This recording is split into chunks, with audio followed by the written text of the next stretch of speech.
Bonjour et bienvenue dans ce débat depuis le Parlement européen de Strasbourg. La chancelière allemande Angela Merkel est venue expliquer sa vision de l'Europe devant le Parlement européen. On parlait avec vous, les députés. Quelle analyse est-ce que vous faites un petit peu de ses propos? Qu'est-ce que vous en avez retenu? Est-ce que ça vous a intéressé tout simplement? On en parle avec vous, Christine Revaud-Dallon-Bonnefoy. Vous êtes députée européenne, socialiste et démocrate. Bonjour, merci d'être avec nous. Et Patrick Le Yarrick, vous êtes député gauche unitaire européenne, gauche verte nordique. Bonjour et merci également d'être là. Bonjour. Alors bon, peut-être juste une impression comme ça. Vous avez appris des choses dans ce qu'a dit Angela Merkel? Ça a été audacieux? Au contraire, c'est un discours qui manquait de souffle? Il y a eu des nouveautés où vous saviez déjà tout? Comment est-ce que vous avez reçu ce discours et ces explications?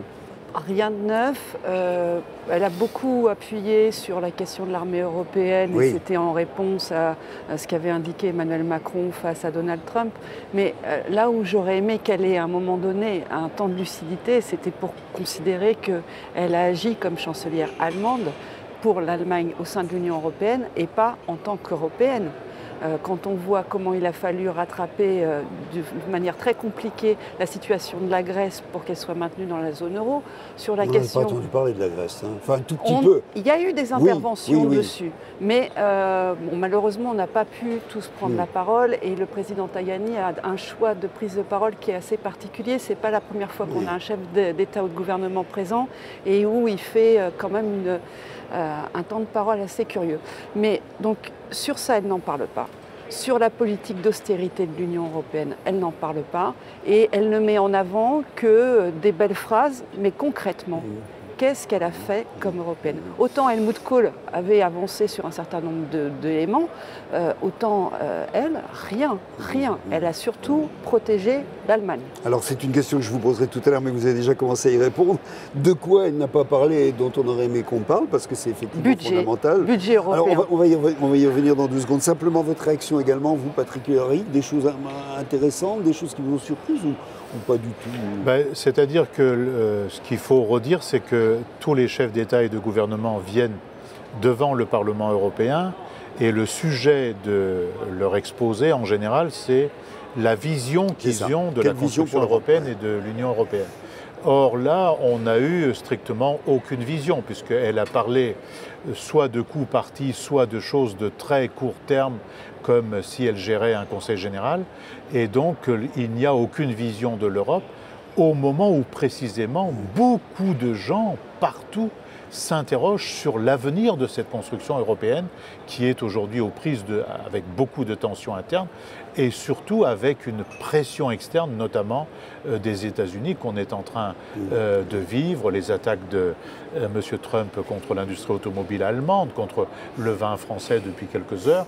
Et donc il n'y a donc strictement pas de vision, il n'y a rien d'enthousiasmant dans ce qu'elle propose, parce qu'elle n'a fait aucune critique ou autocritique ou aucune opinion sur les politiques d'austérité qui sont à l'œuvre. Le seul sujet nouveau qu'on nous resserre maintenant de manière accélérée, c'est la mise en place d'une armée européenne.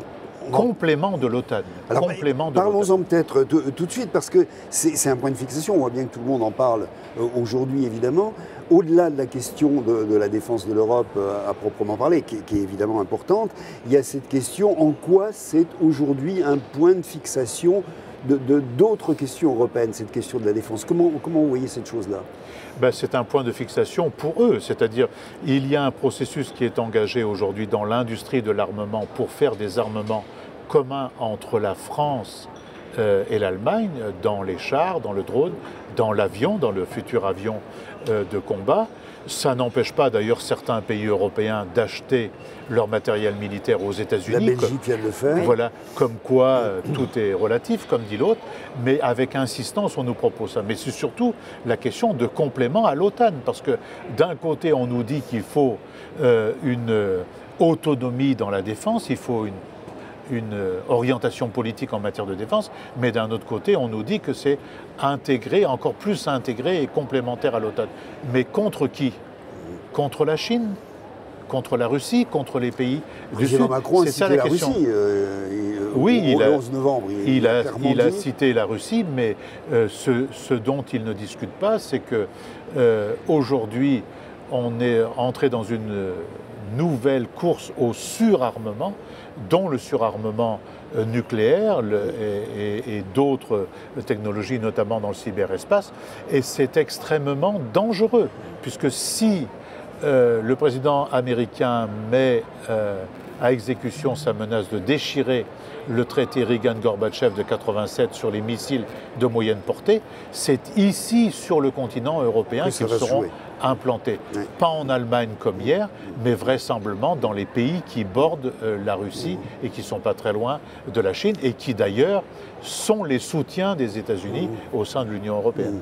Christine Ronald, vous en parliez également sur cette question de la défense européenne et de la manière dont elle l'a abordée hier, comme on vient de le dire. Alors, comment vous voyez les choses? Moi, ce que je vois, c'est que ça apparaît comme un faux nez. C'est-à-dire qu'elle a reparlé de l'armée européenne, pas la défense européenne, que la presse ne parle que de ça, qu'il ne parle que du rapport avec Donald Trump, et qu'en attendant, nous, les sujets sur lesquels on a besoin que les États membres se décident, c'est sur la question du budget européen, c'est sur la question des ressources propres.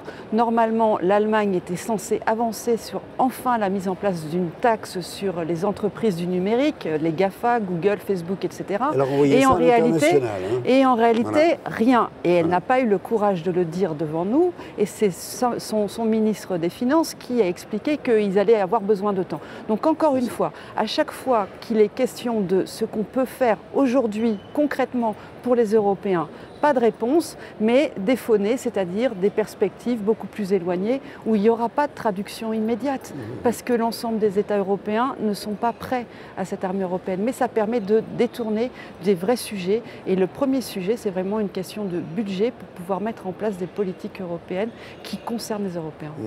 Question sociale. Oui, pardon.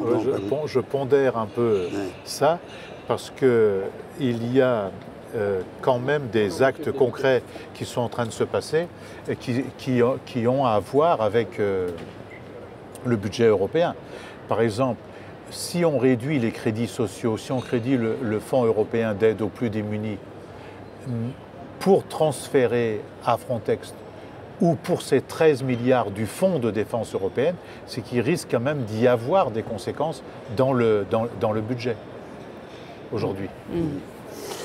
Pour revenir sur sur les questions, d'autres questions qui ont été abordées, on va les prendre un petit peu en vrac comme ça. La question des réfugiés, qui est quand même une question prégnante depuis un certain nombre d'années ici, qui concerne l'Europe. Comment la question migratoire, comment est-ce qu'elle en a parlé? Qu'est-ce que vous avez retenu? Là aussi, encore une fois, est-ce qu'il y a du nouveau? Est-ce qu'il y a du nouveau, non. Quand elle dit qu'il faut qu'il y ait une politique européenne d'accueil des réfugiés, ok. Alors, dans ce cas, pourquoi vous ne délivrez pas enfin la proposition du Conseil sur les textes que nous avons votés au Parlement européen pour accueillir les réfugiés, pour avoir une agence européenne d'asile, pour revoir le règlement Dublin qui ne donne pas de solidarité d'un État proche de la Méditerranée des autres. Là-dessus, encore une fois, pas de réponse.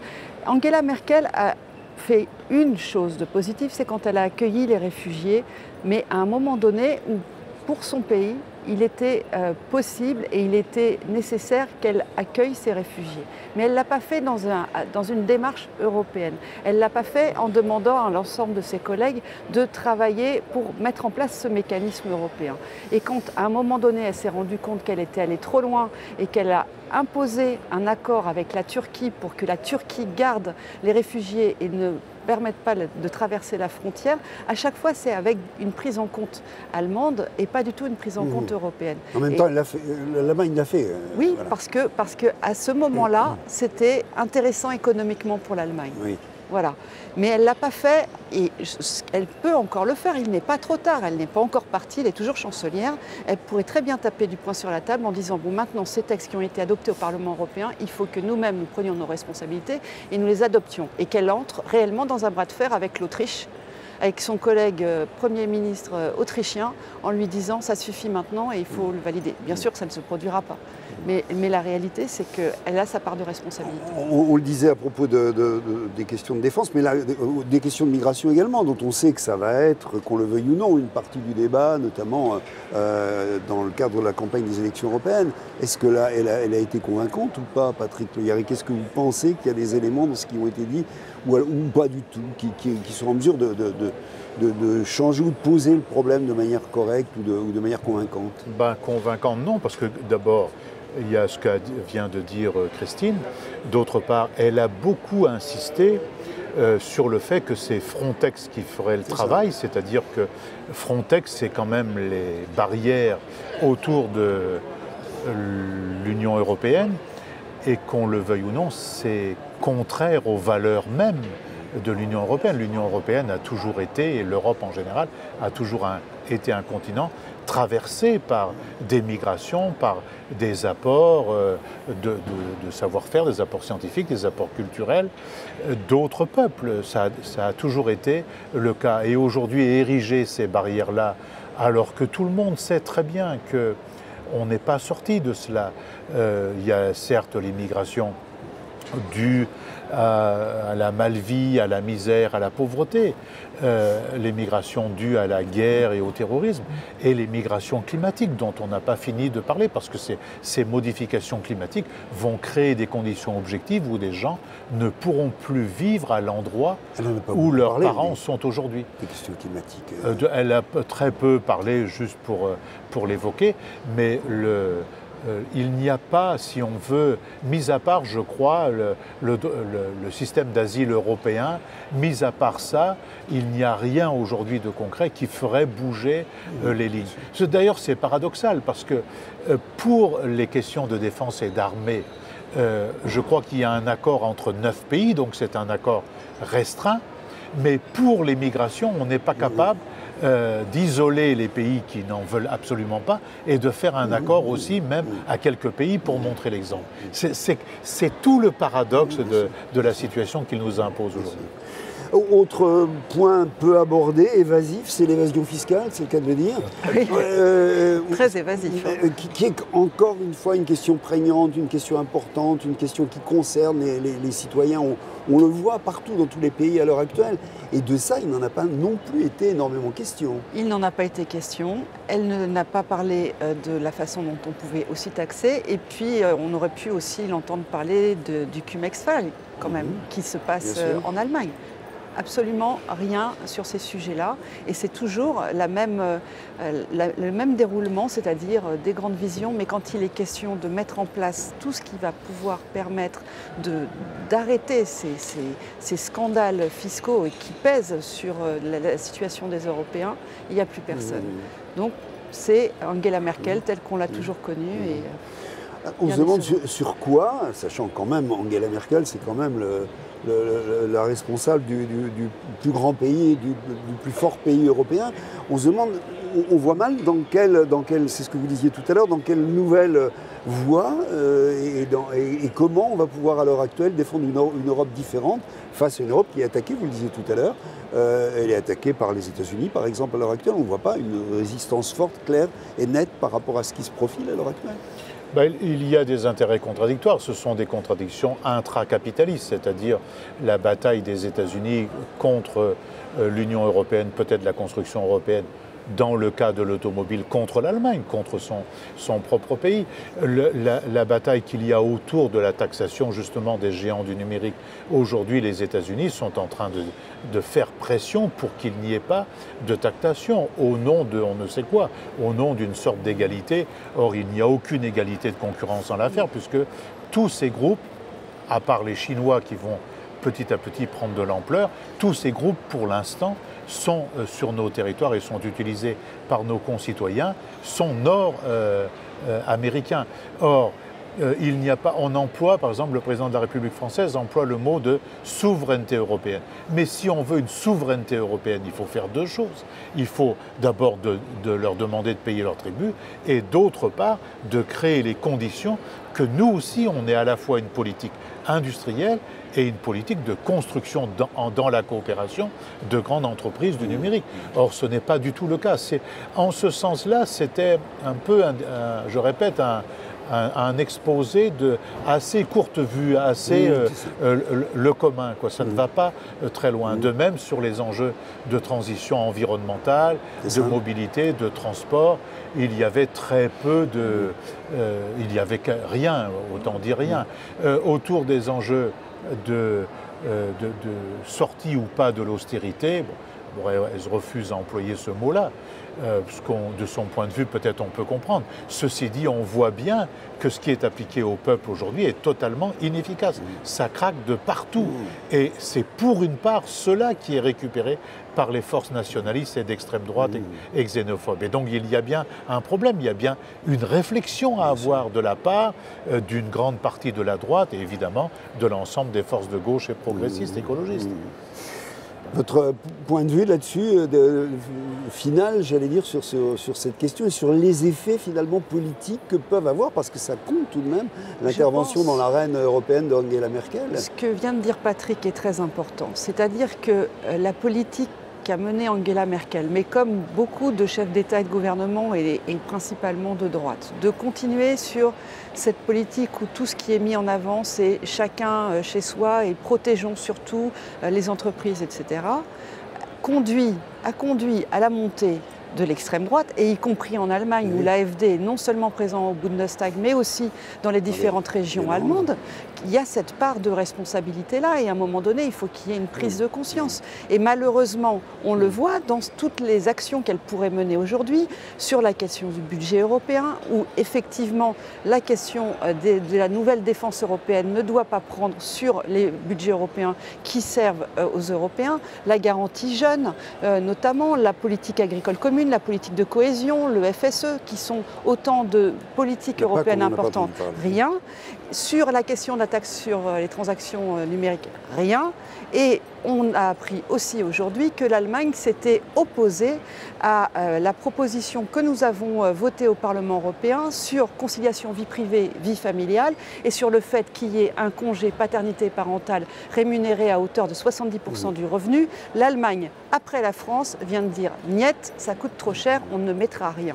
Donc à chaque fois qu'elle pourrait engager des signaux pour montrer qu'elle se préoccupe de la situation des Allemands comme l'ensemble des Européens, c'est un non. Et ça, ce n'est plus possible, et sa responsabilité, comme celle de tous ceux qui ont participé à mettre de côté les Européens, on en paie les fruits aujourd'hui. Et comme Patrick le dit, on a besoin de montrer une autre Europe, une alternative, mais une alternative à gauche, où on ne s'intéresse plus à comment vont faire les profits certains, les petits, les grands, mais qui sont minoritaires en Europe, et comment on fait en sorte qu'on mette en avant tout ce qui peut être fait pour l'ensemble des peuples européens. Ce qui va être le thème d'un de nos prochains débats. Merci à vous, merci de nous avoir suivis, à bientôt, au revoir.